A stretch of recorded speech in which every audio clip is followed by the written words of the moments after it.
சிலர் ஆசைக்கும் தேவைக்கும் வாழ்வுக்கும் வசதிக்கும் ஊரார் கால் பிடிப்பார். ஒரு மானம் இல்லை, அதில் ஈனம் இல்லை, அவர் எப்போதும் வால் பிடிப்பார்.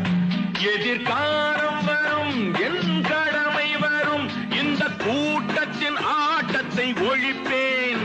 பொது நீதியிலே புது பாதையிலே வரும் நல்லோர் முகத்திலே விழிப்பேன்.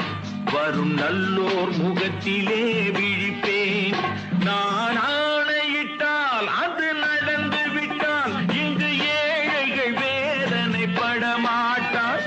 உயிர் உள்ளவரை ஒரு துன்பமில்லை, அவர் கண்ணீர் கடலிலே விழமாட்டார்.